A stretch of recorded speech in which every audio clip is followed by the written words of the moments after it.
আসসালামু আলাইকুম রহমতুল্লাহ। কেমন আছেন সবাই? আশা করি সবাই ভালো আছেন। তো আবার অনেকদিন পর আপনাদের মাঝে ফুটবল নিয়ে কিছু আলোচনা করার জন্য চলে আসলাম।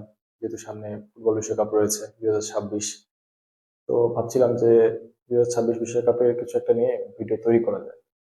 তো ভাবতে ভাবতে দেখলাম যে গত সপ্তাহে ট্রেন্ডিং বিষয় বা বেশ আলোচিত একটা বিষয় নিয়ে আহ, খুব বেশি তোলপাড় হচ্ছিল সোশ্যাল মিডিয়াতে। তো আজকে ভাবছিলাম যে সেটারই কিছু একটা অংশ আপনাদের মাঝে তুলে ধরা তাই কি হয়তো বা আপনারা অনেকে জানেন যে এবার 2026 বিশ্বকাপে দুইটা বেস্ট টিম বলা চলে ইউরোপের, তারা কিন্তু কোয়ালিফাই করতে পারে নাই, অর্থাৎ বিশ্বকাপ খেলার যোগ্যতা তারা অর্জন করতে পারে নাই। সেটা হলো পোল্যান্ড এবং ইতালি। তো দুঃখের বিষয় যে লেভানডস্কির বয়স প্রায় 40 ছুঁই ছুঁই, তিনি এবার বিশ্বকাপে খেলতে পারবেন না। লেভানডস্কির জন্য সবাই দুঃখ হয়েছে। অপরদিকে ইতালি যে এবারও কোয়ালিফাই করতে পারে নাই, সেইটা নিয়েই আজকের মেন বিষয়, আজকের মূল বিষয়টি হলো ইতালি কেন বারবার ফেল করতেছে বিশ্বকাপে কোয়ালিফাই করতে। ইতালিকে নিয়ে আলোচনা করতে হলে ঠিক দেড় যুগের একটু বেশি আগে 2006 বিশ্বকাপ নিয়ে আলোচনা করতে হবে। এই বিশ্বকাপে ইতালি খেলেছিল ফ্রান্সের বিপক্ষে। ফাইনাল ম্যাচটি আপনারা হয়তো বা অনেকে দেখেছেন, কিন্তু আমি তখন অনেক ছোট ছিলাম। পরবর্তীতে এসে হাইলাইটস দেখতে হয়েছে। বাট যদি কোনো কন্ট্রোভার্সি ওয়ালা কোনো বিশ্বকাপ থাকে, তাহলে কন্ট্রোভার্সি তো না, খুবই নিন্দনীয় কোনো মোমেন্ট থাকে এরকম কোনো বিশ্বকাপে ফাইনাল ম্যাচে, তাহলে সেটা ছিল 2006 বিশ্বকাপ। সেই জিনেদিন জিদানের মাথা দিয়ে আঘাত করার সেই দৃশ্য হয়তো বা অনেকে যারা ফুটবল খেলা দেখেন তারা তাদের অনেকের চোখের সামনে ভাসবে।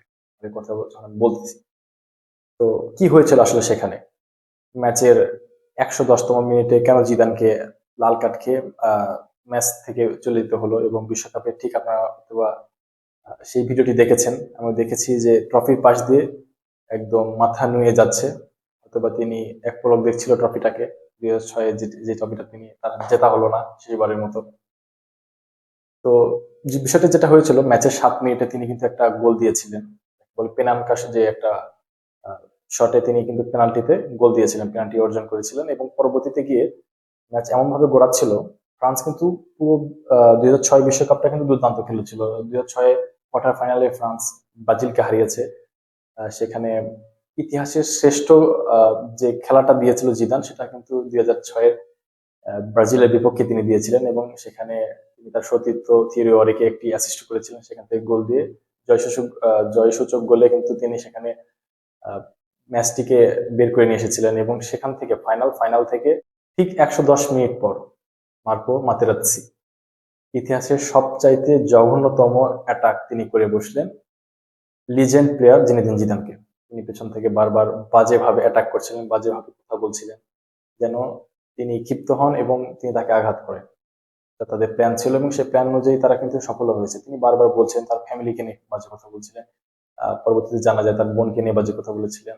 সেখানে তার কথাগুলো এমন ভাবে ইগোতে লাগে, দেখেন একজন প্রফেশনাল ফুটবলার জিনেদিন জিদান, তিনি জানেন যে কিভাবে তার মাথা ঠান্ডা রাখতে হবে। তিনি খেলতেছেন একটা প্লেয়ারের স্বপ্ন, তিনি বিশ্বকাপ খেলবেন, সেখানে তিনি বিশ্বকাপ ফাইনাল খেলছেন এবং সেখানে জয় নিশ্চিত প্রায়। সেই পর্যায়ে গিয়ে তার মাথায় তার ইগো এমন ভাবে হার্ট হয়, যেখানে মার্কো মাতেরাজ্জি এত বাজেভাবে কথা বলেছেন, যার কারণে তিনি মাথা দিয়ে আঘাত করেছেন এবং পরবর্তীতে তাকে রেড কার্ড খেয়ে চলে যেতে হয়।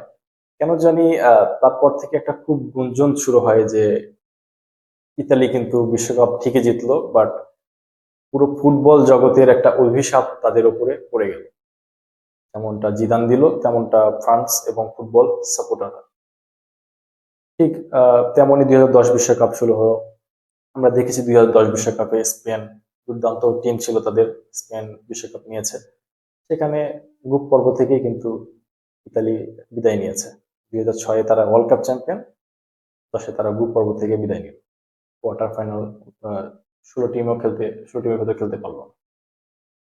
পরবর্তীতে 2014 ব্রাজিলে যেটা অনুষ্ঠিত হয়েছিল, সেই ম্যাচেও কিন্তু সেখানেও কিন্তু তারা গ্রুপ পর্ব থেকেই বাদ চলে গেছে। তাহলে দেখেন 2006 তারা ওয়ার্ল্ড কাপ নিল, 10 তারা গ্রুপ পর্ব থেকে বাদ, 14 তারা গ্রুপ পর্ব থেকে বাদ। তারপরে আসলো আরো কালো অধ্যায়, তারা 18 বিশ্বকাপে কোয়ালিফাই করতে পারলো না, যেটা রাশিয়াতে হয়েছে। সেই বিশ্বকাপে তারা কোয়ালিফাই করতে পারে না। তারা কামব্যাক দেওয়ার চেষ্টা করেছে।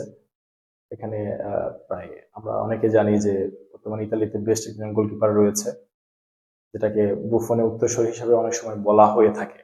এই দোনারুমা তারপরে তিনি দায়িত্বে আসলেন এবং তারপরেও যদি একবার ইউরো জিতেছিল, বাট সবচেয়ে দুঃখজনক বিষয় হলো 2022 বিশ্বকাপ হয়েছে, সেই বছর তারা ইউরো জিতেছে, ইউরোপের ভেতরে ইউরো জিতেছে, ইউরো ট্রফি, তারপর তারা কোয়ালিফাই করতে পারলো না, 18 পারলো না, 22 পারলো না, এইবার 26 এসেও তারা কোয়ালিফাই করতে পারলো না।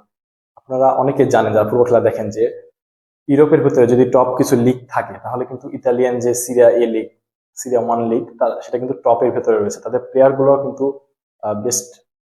প্রায় গত বছর বা 24-এর দিকে তারা কিন্তু ইতালিয়ান লিগ থেকে কিন্তু চ্যাম্পিয়ন্স লিগের ফাইনাল পর্যন্ত খেলেছে, সেমিফাইনালও খেললো বার্সেলোনার সাথে। তারপরও কেন জানি তারা কোয়ালিফাই করতে পারে না, একটা ব্যাড লাক। ও দুঃখিত, আমি যদি ভুল না করি গত বছরও তারা ফাইনাল খেলেছে। ইতালির প্লেয়াররা ফাইনাল খেলছে, চ্যাম্পিয়ন্স লিগে এসে ক্লাবে ভালো খেলছে, তারা ওয়ার্ল্ড কাপে কোয়ালিফাই করতে পারতেছে। তো যদি আমি বিশ্বাস করি না এই ধরনের কথা যে অভিশাপ লেগেছে, বাট তারপরেও যদি আপনারা সেই রেশিও দেখেন তাহলে আপনাকে হয়তো বা বিশ্বাস করলে করতে হতে পারে। ফাইনালে হেরে গিয়েও 2006 বিশ্বকাপে জিদান কিন্তু সকলের মন জয় করেছে, তার পারফরমেন্সের কারণে তিনি কিন্তু গোল্ডেন বল পর্যন্ত পেয়েছেন। তার পারফরমেন্সের কারণে তিনি ইতিহাসের 4জন প্লেয়ারের ভিতরে চলে গেছেন যিনি কিনা 2 বিশ্বকাপের ফাইনালে গোল করেছেন। এক 2000 সম্ভবত 98 বিশ্বকাপে তিনি গোল করেছিলেন ফাইনালে, এবং 2006 বিশ্বকাপ। এই ছিল আজকে আলোচনা। জানি না কেমন হয়েছে, অনেকদিন পর ক্যামেরার সামনে এসে কথা বলছি। তো ভিডিওটা যদি এই পর্যন্ত দেখে থাকেন তাহলে লাইক করে দিবেন, এবং পরবর্তীতে ফুটবলের কোন বিষয়টি নিয়ে বা কোন টিমকে নিয়ে আলোচনা করা যায় বা কোন প্লেয়ারকে নিয়ে আলোচনা করা যায় অবশ্যই জানাতে পারেন, একটা কমেন্ট করে দিন। ভালো থাকেন, সুস্থ থাকেন, আল্লাহ হাফেজ।